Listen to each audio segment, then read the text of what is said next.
જોઈને ન કરતા, પણ જેના માટે મનોરથ કર્યો છે ને એનું સામર્થ્ય જોઈને મનોરથ કર્યો. મનમાં જે પણ મનોરથ કરો, ક્યારે પણ એવું નહીં વિચારું મારાથી થોડી આવી કથા, મારાથી થોડો આવો મનોરથ થાય, હું થોડી આવું, ક્યારે નહીં. ભલે તમારું પાત્રતા, સમર્થ, સામર્થ્ય, યોગ્યતા હોય ન હોય, પણ મનોરથ મનમાં કરવામાં ક્યારે પણ કંજુસાઈ ન કરતા, ક્યારે પણ પોતાના લૌકિક સામર્થ્યને જોઈ વિચાર ન કરતા, મનમાં મોટો જ મનોરથ કરે. કારણ પ્રભુને તમારી પાસે કરાવવું હશે, તમારો મનોરથ ગમી જશે તો તમને સામર્થ્ય આપવામાં એને એક ક્ષણની વાર નથી લાગવાની, આપણા દિવસો ફેરવવામાં એને જરાય વાર નથી લાગવાની. એટલે જ્યારે પણ ભગવત સંબંધી મનોરથ કરો ને ત્યારે પોતાના સામર્થ્યને જોઈને નહીં, પણ પ્રભુ સર્વ સમર્થો હિ તતો નિશ્ચિત તતામ રજે, પ્રભુના સામર્થ્યને જોઈને. કારણ દુનિયાના લોકો હાથમાં મૂકી જશે, ભગવાન તો ભાગ્યમાં લખી જશે કે જે કોઈ છૂટવી નહીં શકે. એટલે જ્યારે પણ મનમાં મનોરથ કરો, ક્યાંય બી ઉત્તમ વિચાર કરો, અને એ વિચાર કરવામાં ક્યારે પણ પોતાના લૌકિક વ્યવહાર અને સામર્થ્યને જોતા નહીં. જ્યારે પણ મનમાં વિચાર આવે તો ઉત્તમ વિચારજો, સારામાં સારું વિચારજો. અને પ્રભુ આગળ જઈને પણ એવી ફરિયાદ ન કરતા કે મારા મનમાં આમ છે ને મારી ક્યાં પાત્રતા, મારી ક્યાં યોગ્યતા. ના, ઉત્તમ મનોરથો મનમાં વિચારો, પ્રભુ જરૂર પૂરા કરશે. પ્રભુ પાસે જ્યારે પણ જઈએ ત્યારે મનમાં ઉત્તમ મનોરથોને લઈને જવા. પ્રભુ કલ્પ વૃક્ષ છે, અને કલ્પ વૃક્ષ પાસે માંગવાનું ન હોય, એની નીચે બેસીને જે વિચારો એ પૂરું થઈ જાય. આ ભાગવત પણ કલ્પ વૃક્ષ છે. અહીંયા બેઠા બેઠા જે વિચારશો એ પૂરું થઈ જશે. એટલે વિચારતી વખતે ધ્યાન રાખજો. પેલા કલ્પવૃક્ષની કથા આવે છે ને કે પેલા ને કોઈ ભૂખ્યો આવ્યો અને એને થયું કે ભોજન આવી જાય તો સારું, તો ભોજન આવી ગયું. હવે કે ખાટલો મળી જાય તો કે ખાટલો આવી ગયો. જંગલ હતું અને એને થયું કે અરે આટલું જંગલ છે, કોઈ સિંહ આવીને મારી ના નાખે, મને ના આવીને મારી નાખે. તો કલ્પવૃક્ષ તો એવું જ છે, એ આપવામાં વિવેક રાખતો નથી. પણ આપણા મહાપ્રભુજી કેવા કલ્પવૃક્ષ છે. શ્રી વલ્લભ કલ્પ ધ્રુમ ફલ્યો, ફલ લાગ્યો વિઠ્ઠલેશ. એ આપે છે તો તમારું અહિત થાય એવી વસ્તુ તમારા સુધી પહોંચવા જ નહીં દે. વિદુરાણી મનમાં મનોરથ કરે છે કે પ્રભુ મારા ઘરે પધારે તો કેવું સારું. અરે પ્રભુનું તો રથ ગડગડ ગડગડ ગડગડ કરતો આગળ વધી ગયો. દુર્યોધન સભામાં બેઠો છે અને પરમાત્મા આવીને ત્યાં ઊભા રહ્યા અને સમજાવવા લાગ્યા કે દૂત બનીને આવ્યો છું. દુર્યોધન માની જા, કોઈનું ભલું નહીં થાય યુદ્ધથી.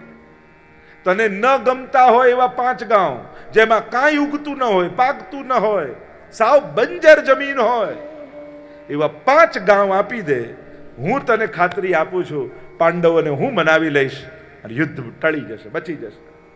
પણ જેની બુદ્ધિ બગડી હોય ભગવાનનું ના માને. જેની બુદ્ધિનો નાશ જ થવાનો હોય એ ભગવાનની વાતને પણ સ્વીકારવા તૈયાર થતો નથી. અને દુર્યોધન એમ કહે છે કે સોયની અણી ઉપર, નોક ઉપર જેટલી જગ્યા છે એટલી જગ્યા પણ યુદ્ધ વગર નહીં આપું. તો પરમાત્માએ કહ્યું તો થઈ જવા દે યુદ્ધ. અને પ્રભુ જવા લાગ્યા અને દુર્યોધન કહે પણ ભોજન કરીને તો જાઓ. પ્રભુ કે 2 અવસ્થામાં ભોજન થાય, કાં તું મારો પ્રિય હોય અને ક્યાં મારે ભોજનનો અભાવ હોય. આ 2 અવસ્થામાં થાય. નથી તું મારો પ્રિય અને નથી મારે ભોજનનો અભાવ. મન મિલે ઇષ્ટ મિલે, મિલે ભજન રસ રીત, તાહી કે સંગ કીજીએ ખાન પાન ઓર પ્રીત. આપણે ત્યાં ગમે તેના હાથે ખાવાની પણ ના કહી છે. આપણા શાસ્ત્ર એમ કહે છે કે જે હાથથી ક્યારે પ્રભુના ચરણસ્પર્શ થયા નથી, જારી ભરાઈ નથી, ક્યારે કોઈ માળા ફેરવાઈ નથી, કોઈ સેવા કાર્ય થયા નથી, એ હાથને શાસ્ત્રએ મળદાના હાથ કહ્યા છે. શાસ્ત્ર એમ કહે છે કે આ તો મળદાના હાથ છે. જીવત જૈસે પ્રેત, આપણે તો કીર્તન સાહિત્યમાં આવે છે. અને જે મળદાને અડીએ તો નાવા જવું પડે, એના હાથમાં અન્ન ખવાય નહીં.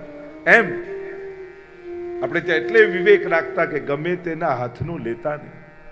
કારણ કે જે હાથ ક્યારે મારા ઠાકોરજીના ઉપયોગમાં નથી આવ્યા એ તો મળદાના હાથ જેવા છે. એટલે કહું તારે ત્યાં ભોજન સંભવ નથી. એટલે એટલા માટે જેણે મરજાદ લીધી હોય, જે ઠાકોરજીને ધરીને જ લેતા હોય, જે આચાર વિચારમાં રહેતા હોય અને ક્યાંય કોઈનું લેતા ન હોય, એને પરાણે શરમમાં નાખી આપણી લૌકિક ખુશી માટે ક્યારે પણ એના નિયમો તોડાવતા નહીં. જે ધર્મ કરે છે એને કરવા દો ને. લોકોને બીજાના નિયમો તોડાવવામાં ખબર નહીં શું મજા આવે છે. ખવડાવવા જોઈએ તો અડધી દુનિયા ભૂખે મરે છે, એને જમાડો ને. પણ ના, આપણે તો જેણે નિયમ લીધો ને એને જ જમાડીને છોડીશ. પાછા એમાં લૌકિક પેલા ને શરમમાં શું, તમે કઈ મોટા ભગત થઈ ગયા ને અમે કઈ ખરાબ છીએ, અમારા ઘેર નથી જમતા ને આમ. તો આ કોઈને ખરાબ કે સારા બતાવવાની વાત જ નથી. આ તો એક ભક્તનો સંકલ્પ છે, જે મહાપ્રભુજીની આજ્ઞા છે કે સર્વ સમર્પિતમ ભક્ત્યા અસમર્પિત વસ્તુ નામ તસ્માદ વર્જનમાચરેત. આદિ આદિ અનેક પ્રકારની આજ્ઞાઓ છે, જે અસમર્પિતનો ત્યાગ અને જેણે કર્યો છે એનું સન્માન કરો, એનો આદર કરો, એના માટેની વ્યવસ્થાઓ કરો. આપણી તકલીફ એ છે, બીજા ધર્મમાં જો કોઈ વ્રત કરે, ઉપવાસ કરે અમુક દિવસ સુધી, તો એનો વરઘોડો કાઢીને સન્માન કરે કે આણે આટલું તપ કર્યું. અને આપણે તો કોઈ નિયમ લે એટલે બિચારો ગયો. વારે ઘડીએ એને સંભળાવી જ્યાં સુધી શરમમાં નાખી એનો નિયમ તોડાવી ન દઈએ ને ત્યાં સુધી આપણને હાસ ના થાય. શા માટે? આટલી મેચ્યોરિટી નહીં આપણને. આપણે નથી કરી શકતા, પણ જે કરી રહ્યું છે એને તો પ્રોત્સાહિત કરો, એની તો વ્યવસ્થા કરો કે ના ના, અમારી લૌકિક ખુશી માટે તમારો ભગવદ નિયમ તોડતા નહીં હો. તમે જે નિયમ લીધો છે, તમે જે ધર્મ પાળો છો, અમે તો નથી કરી શકતા, પણ તમે કરો છો ને તો અમે તમને સાથ આપીશું, સહયોગ આપીશું. તમે કહો તો હવેલીમાંથી પાતળ લાવી દઈએ, તમે કહો તો ફરાળનું કરી દઈએ, તમે કોઈ વ્યવસ્થા કરી દઈએ, પણ તમે અમારા માટે તમારો નિયમ તોડતા નહીં. કારણ કે આપણા લૌકિક ખુશી માટે કોઈનો આધ્યાત્મિક નિયમ તોડાવવો એ પણ અપરાધ છે, દોષ છે. અને ક્યારે પણ કોઈ પણ ધર્મ કરતું હોય અને આપણે એને જાણતા ન હોઈએ, સમજતા ના હોઈએ, એની આપણને ખબર ન હોય, તો એ જાણ્યા વગર ક્યારેય નિંદા એમની નહીં કરવી. કારણ કે આપણને વસ્તુની ખબર નથી, આપણે વસ્તુને જાણતા નથી. એટલા માટે ધર્મશાસ્ત્રોમાં પણ તમે જ્યારે શાસ્ત્રને જાણતા નથી, વાંચતા નથી, એટલે ભગવાનની પણ કોઈ પણ લીલા માટે ભગવાન સામે દોષની આંગળી ચીંધવી નહીં. તમે એનું પાછા લોકો એમ કે એવું ક્યાં લખ્યું છે? બધે લખ્યું છે, તે કેટલું વાંચ્યું છે? પાછા લોકો લોજે ક્યાં લખ્યું છે? બધે જ છે, આપણે વાંચતા નથી. કારણ કે આપણે ક્યારેય કોઈ ધર્મશાસ્ત્ર પ્રમાણે વાંચીને કોઈ નોલેજ લીધું જ નથી. જો આ ઘર ઘર ગ્રંથનો એક અભિયાન વિશ્વભરમાં આપણે ચલાવ્યો છે. હજારો ઘરોમાં નિઃશુલ્ક ભાગવતજી, ગીતાજી, સોળસ ગ્રંથ, કીર્તન સાહિત્ય આ નિઃશુલ્ક ઘરે ઘરે પહોંચાડી રહે. અને હું તો જો જ્ઞાતિઓ બધાના અગ્રગણ્ય બધા બેઠા હોય તો બધાને અનુરોધ કરીશ, તમે તમારા જ્ઞાતિ પૂરતું કરો અને તમારી જ્ઞાતિમાં ભેગા મળીને તમે એ ભેગા થાઓ ને નક્કી કરો કે હા, અમારી સમાજની ટીમ દ્વારા અમે ઘર ઘર સુધી આ ગ્રંથોને પહોંચાડીશું. કેવી સુંદર ક્રાંતિ થશે ઘરોમાં. લોકોના ઘરોમાં ધર્મગ્રંથા બિરાજતા થાય. ઘણીવાર લોકો મોમેન્ટો આપે, પેલું આપે, આ આપે, બધું બરાબર છે, પણ એના કરતાં જો ગ્રંથો બધાના ઘરે પહોંચાડો તો કેટલું સુંદર થાય. હમણાં જ અમારે એક સ્વજન છે તો કે અમારે લગ્નમાં બીજી કોઈ ગિફ્ટ કોઈને રિટર્નમાં નથી આપવી, પણ આ ગ્રંથોત્સવ છે ને એ 3 ગ્રંથો અમારે બધાને ઘરમાં આપવા છે. તો કેવી સુંદર વાત છે. એવું કંઈક આપો જેનાથી એનું કલ્યાણ થાય. આપણે એવું આપીએ છીએ પેલા મેસેજ જેવું કે જે ફોરવર્ડ કરવા માટે હોય ને, એવું પેલો રાત જોતો હોય કે કોઈને ત્યાં પ્રસંગ આવે ને તો આવેલું એને ફોરવર્ડ કરી દો. આપણી ગિફ્ટો તો ફોરવર્ડ કરવા માટેની જ હોય છે, કોઈના કામની હોતી નથી. જગ્યા રોકે એવી હોય છે, ઘરની શોભા વધારે એવી નથી હોતી. આ ધર્મ ગ્રંથો એ વૈષ્ણવના ઘરની શોભા વધારનારી ગિફ્ટ છે. પ્રયાસ કરો બધા જ પોતપોતાની જ્ઞાતિમાં. આજે બરોડામાં અમે લગભગ 3,500-4 હજાર ગ્રંથ સુધી પહોંચ્યા. હજારો હજી જ્ઞાતિઓ ઘરો છે અને જ્ઞાતિઓના અગ્રગણ્યો ટીમો બનાવે ને નક્કી કરે. એમાં તમે ઈચ્છો તો એડ આપો, ફોટા છાપો, વડીલોની સ્મૃતિ, જે રીતે પણ એમાં બધી જ વ્યવસ્થા છે. પણ ઘર ઘર સુધી આ પહોંચાડી તો કેવું સુંદર થાય. કાર્યો હવે કયા કરવાના છે આવતા સમયમાં એ બધાએ વિચારવા જેવું છે. કોઈ વડીલ, કોઈ આચાર્યો, કોઈ મહાપુરુષોની સલાહ લો કે અમારે કરવું છે કંઈક સારું, અમે શું કરીએ? સારા પ્રેરણા મળશે તમને. એકબીજાનું અનુકરણ કરીને એક સરખી ગિફ્ટો ને એક સરખી વસ્તુઓ આપણે વાટ્યા જ કરીએ અને કોઈને કાંઈ કામ નથી લાગતું. અને એટલા માટે હવે વિચાર માંગે એવું છે કે હવે આવતા સમયમાં આપણે કેવા નિર્ણયો લેવા છે. આપણા સમાજને આપણે અભણ જ રાખવો છે કે સાચા અર્થમાં ધર્મ જ્ઞાનથી સમૃદ્ધ બનાવવો છે, એ આપણે વિચારવાનું છે. એટલે ઠેર ઠેર અમે બને તો ક્લાસીસ, સત્સંગ, પાઠશાળા દુનિયાભરમાં એટલા માટે ચલાવીએ છીએ કારણ કે આપણા પાયામાં જ્ઞાન હોવું જોઈએ, સમજણ હોવી જોઈએ.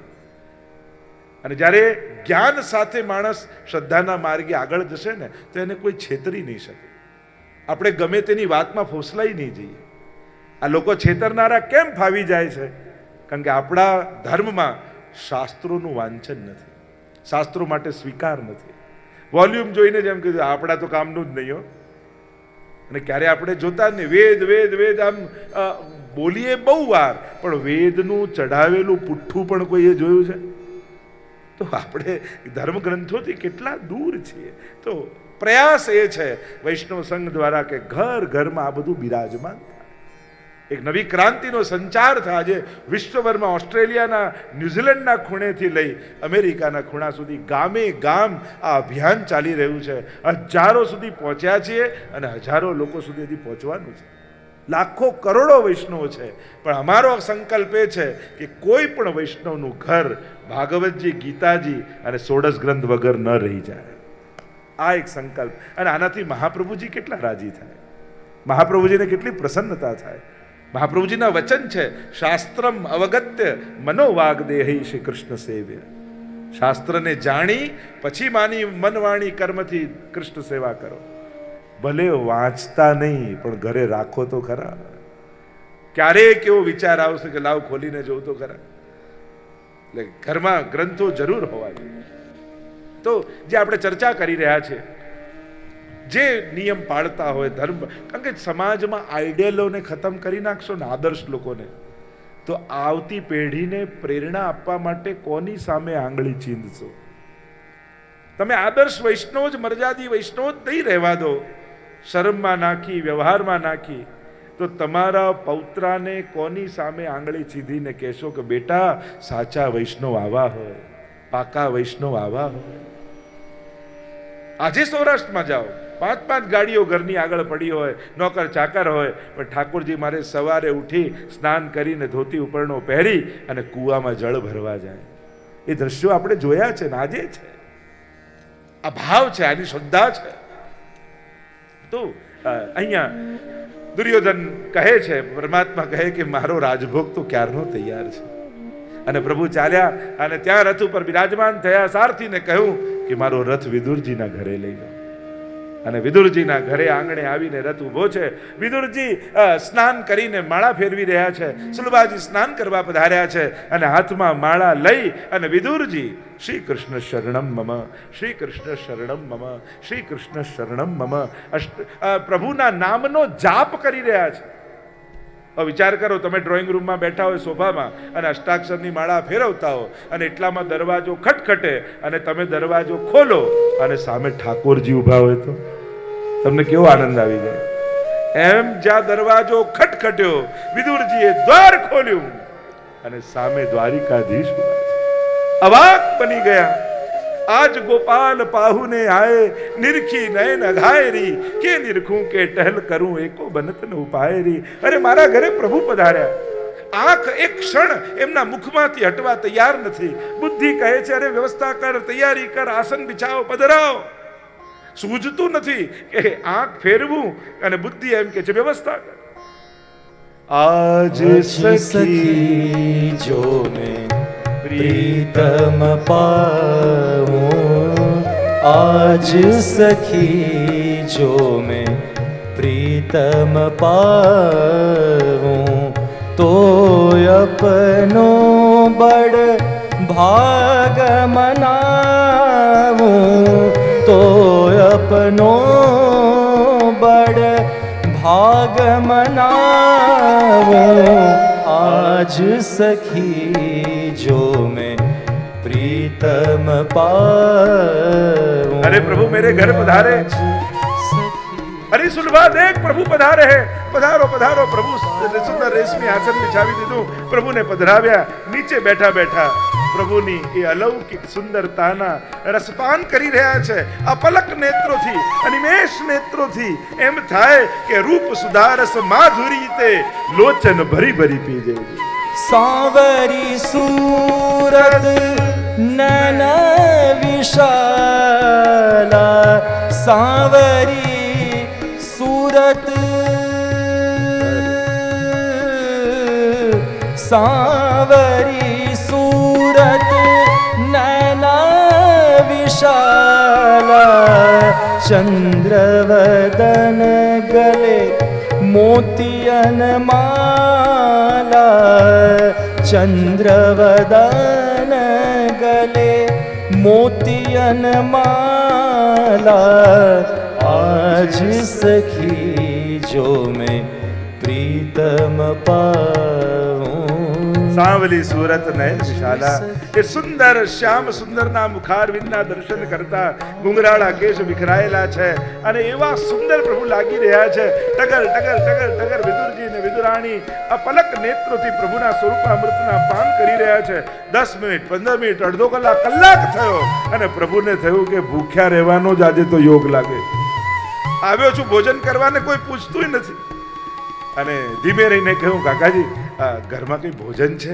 બહુ ભૂખ લાગી છે. અરે આજ તો અમારો મનોરથ હતો કે પ્રભુ આપ અમારા ઘરે આવીને ભોજન કરો. આપ તો ભક્તોના મનોરથો પૂરા કરવા વાળા છો, ભક્તે ઈચ્છા પૂરકાય છો પ્રભુ. આપ તો અમારા મનમાં મનોરથ થયો કે આપ અમારે ત્યાં આવીને આરોગો અને આજ પ્રભુ અમારે ત્યાં પધાર્યા. દોડતા સુરભાજી ગયા છે, કેળા લઈને આવ્યા, પ્રસિદ્ધ કથા અને કેળું છોલે અને નેત્રો તો હટતા નથી પ્રભુના મુખમાંથી, બુદ્ધિ બંધ થઈ ગઈ છે. કેળું ફેંકીને છાલ આપે ઠાકોરજી. અને પ્રભુએ કે મારે ગીતાજીમાં એમાં પણ બોલવાનું જ છે, પત્રમ પુષ્પમ ફલમ તોયમ યો મે ભક્ત્યા પ્રયચ્છતિ. જે ધરે હું આરોગું છું, લાવ પહેલા કરી લઉં ને પછી બોલીશ. અને પ્રભુ છાલ આરોગવા લાગે. 1 2 3 અને જ્યાં વિદુરજીની દૃષ્ટિ પડી, સુલભા પાગલ हो गई हो क्या, ऐसे प्रभु को आरोगाया जाता, लाओ मुझे तो. विदुरजी ने लिया और छाल छोली અને કે છાલ ફેંકી, કેળું આપ્યું. પ્રભુ આરોગ્યા ને એટલું બોલ્યા, કાકાજી જે છાલમાં મીઠાશ હતી એ કેળામાં નથી.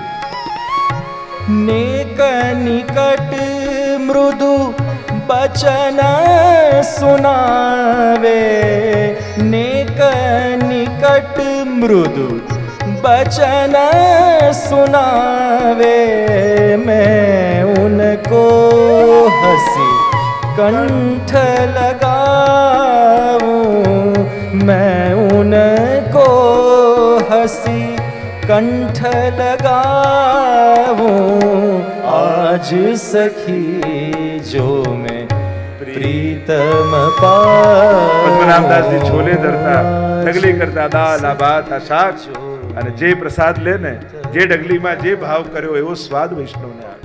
ઠાકોરજી એ ભાવથી આરોગતા.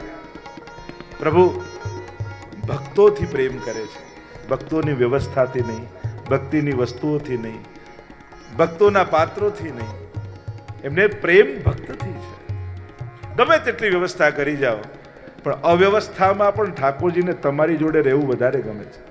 ઘણી વાર લોકોને એમ થાય, બહારગામ જઈએ પણ બધું વ્યવસ્થા સચવાય નહીં ને શ્રમ પડે એટલે અમે મૂકીએ. પણ પ્રભુને તમારાથી દૂર જઈને શ્રમ પડે છે, તમારી સાથે ક્યારે શ્રમ નથી પડતો.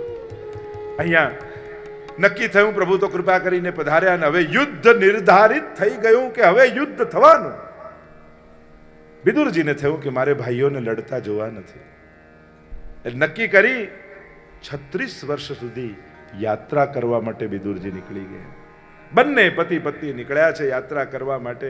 જ્યાં જ્યાં જે સંકલ્પ હોય, દાન હોય, વ્રત હોય, જાપ હોય, એ બધા જ નિયમોને પાળતા પાળતા વિદુરજી યાત્રા કરી રહ્યા છે. અને 36 વર્ષ વ્યતીત થઈ ગયા. અહીંયા મહાભારતનું યુદ્ધ પણ થઈ ગયું, પ્રભુ પણ સ્વધામ પધારી ગયા, યાદવા સ્થળી પણ થઈ ગઈ, પણ વિદુરજીને કોઈ સમાચાર નહોતો. કે મોબાઈલ નહોતો ત્યારે. અત્યારે તો રોજ ફોન કરીને પૂછીએ કે બરાબર છે ને બધું. તો એક ભક્તને ભગવાને સ્વપ્નમાં આજ્ઞા કરી કે તું બ્રજમાં આવ, મારે તને દર્શન આપવા છે. અને પેલા કહ્યું, પ્રભુએ તો આજ્ઞા કરી, તુરંત બધું ગોઠવ્યું, તાળું માર્યું ઘરનું, એ પ્રભુ ધ્યાન રાખજો કરીને નીકળ્યો બ્રજમાં. 1 દિવસ 2 દિવસ 3 દિવસ પણ દર્શન જ ના થાય. થાકીને ઘરે પાછો આવ્યો તો અદબ પાડીને ઠાકોરજી દરવાજા પાસે ઊભા હતા. અરે પ્રભુ બ્રજમાં બોલાવ્યો, હું ત્યાં દર્શન કરવા આવ્યો, આપ અહીંયા ઊભા છો, હું શું કરું? તું જ તાળું મારતા કહી ગયો પ્રભુ ધ્યાન રાખજો, એટલે હું અહીંયા આવી ગયો. તું જ તો જવાબદારી આપીને ગયો હતો. વિદુરજી બધા જ નિયમોને પાળતા પાળતા યાત્રા કરે છે અને ત્યાં ઉદ્ધવજી સાથે એમનો મેળાપ થયો અને ઉદ્ધવજીએ સમગ્ર વૃત્તાંત કહ્યું. અને જ્યારે આ સમાચાર મળ્યા કે પ્રભુ સ્વધામ પધારી ગયા, વિદુરજીનું હૈયું ભરાઈ આવ્યું કે પ્રભુ ન રહ્યા. છેલ્લે એમના દર્શને ન થયા. મને કહું ભાગ્યશાળી છો તમે વિદુરજી. લોકો અંત સમયમાં ભગવાનને યાદ કરે, પ્રભુ અંત સમયમાં તમને યાદ કરતા હતા. અને મને કહ્યું છે કે વિદુરજી મળે તો એમને કહેજો કે મૈત્રેય મુનિને જઈને મળે, એમના માટે સંદેશો રાખ્યો છે. આવ્યા છે મૈત્રેય મુનિ પાસે અને ત્યાં સુંદર ચર્ચાઓ થઈ છે. જો જ્ઞાનીઓ મળે, મહાપુરુષો મળે તો કેવી વાતો થાય. લૌકિક અને અલૌકિક, સત્સંગ અને દુસ્સંગનો આ જ ફરક છે ને. જેને મળવાથી ભગવાન ભૂલી જવાય એ દુસ્સંગ, અને જેને મળીને ભગવાન યાદ આવે એ સત્સંગ. સુંદર ચર્ચા થઈ છે. સૃષ્ટિ સર્જનનો ઇતિહાસ પૂછ્યો છે. એક સુંદર પ્રશ્ન વિદુરજીએ કર્યો કે દુનિયાનો દરેક માણસ સુખ માટે જ કામ કરે છે, કોઈને દુઃખ નથી જોઈતું. આપણે નાના હોઈએ તો આપણને શીખવાડે, બેટા આમ બેસાય, આમ બોલાય, આમ ખવાય. કોઈને શીખવાડવું પડે છે, બેટા સુખ ઈચ્છવાનું અને દુઃખ નહીં ઈચ્છવાનું. કોઈને પ્રેક્ટિસ કરાવવી પડે છે, કોઈને શીખવાડવું પડે છે. કેવી સુખની કામના દરેકની ભીતર રહેલી છે. દુનિયાના દરેક વ્યક્તિને સુખ જોઈએ છે, કારણ કે સુખનો જે અંશ છે ને, એટલે પૂર્ણ થવાની એ કોશિશ કરે છે, પરમાત્મા તરફ જવાનો એ પ્રયાસ કરે છે, પૂર્ણાનંદ બનવાનો એ પ્રયાસ કરે છે. એટલે જ સુખની કામના છે. 2 મહિનાના બાળકને ચાવી આપો ને તો એ મોઢામાં નાખે, કારણ કે મોઢેથી જ એને સુખ ખબર હોય, બીજા સુખ ખબર ના હોય, પણ એની ગતિ સુખ તરફ હોય. સુંદર પ્રશ્ન કરતા વિદુરજી કહે છે, સુખાય કર્માણિ કરોતિ લોકો ન તૈ સુખમ માન્યદુપારમં વા વિંદેત ભૂય સ્તતએવ દુઃખમ યદત્ર યુક્તમ ભગવાન વદેન્ન. ગુરુદેવ, પ્રત્યેક વ્યક્તિ સુખ માટે કામ કરે છે, છતાં એને દુઃખ કેમ મળે છે? કોઈ દુઃખની ઈચ્છા રાખતા નથી, દરેકનો પ્રયાસ સુખ મેળવવાનો છે, છતાંય દુઃખ કેમ આવે છે? પ્રશ્નનો ઉત્તર આપતા કહ્યું, માણસ જ્યાં સુખ છે ત્યાં નથી ગોતતો, એટલા માટે દુઃખી છે. સંસાર તો દુઃખમાં લય જ છે. કોઈ ને કોઈ પ્રકારથી એ જ સુખ એનું દુઃખ રૂપે પરિણમિત થવાનું જ છે, અને નિશ્ચિત છે. સુખ તો કેવલ હરિના ચરણોમાં છે. અને જ્યાં સુધી ભગવાનથી સુખ માંગતો રહેશે અને સુખ મેળવવાની જ આકાંક્ષા રાખતો રહેશે, ત્યાં સુધી દુઃખી રહેશે. જ્યારે ભગવાનને સુખ માની લેશે એટલે એના દુઃખ સર્વે સમાપ્ત થઈ જશે. આગળ સૃષ્ટિ સર્જનનો ઇતિહાસ પૂછ્યો છે. સૃષ્ટિનું સર્જન કઈ રીતે થાય? તો ભગવાનના નાભીમાંથી કમળ, કમળમાંથી બ્રહ્માજી પ્રગટ થયા. બ્રહ્માજીએ મનુ અને શત્રુપાને પ્રગટ કર્યા. જેમ ક્રિશ્ચિયાનિટીમાં આદમ અને ઈવની વાત છે, એમ આપણા સ્ક્રિપ્ચર્સમાં મનુ અને શત્રુપા પ્રથમ દંપતી છે. એટલે મનુના જે પુત્રો થયા એ જ માનવ કહેવાય, જે મન પ્રધાન છે. માનવતા, માનવ, આ મન પ્રધાન. અને સ્ત્રીનું નામ મનુ અને શતરૂપા. સ્ત્રીનું નામ શતરૂપા, 100 રૂપ વાળી. આજે પણ કોઈ પણ ઘરની એક સાધારણ પણ સ્ત્રી હોય તો એને કેટલા બધા રૂપ હોય. એ પત્ની તરીકે પણ હોય, વ્યવસ્થાપક તરીકે પણ હોય, સલાહકાર તરીકે પણ હોય, મિત્ર તરીકે પણ હોય, એક મા રૂપે પણ હોય, એક બેન રૂપે પણ હોય, એક પત્ની રૂપે પણ હોય, એક વહુ રૂપે પણ હોય. કેટલા રૂપ એક સ્ત્રીના હોય છે. એક વ્યક્તિ કેટલા સ્વરૂપોની જવાબદારી નિભાવીને એ સ્ત્રી જીવતી હોય છે. નામ છે શતરૂપા. મનુ અને શત્રુપા થયા.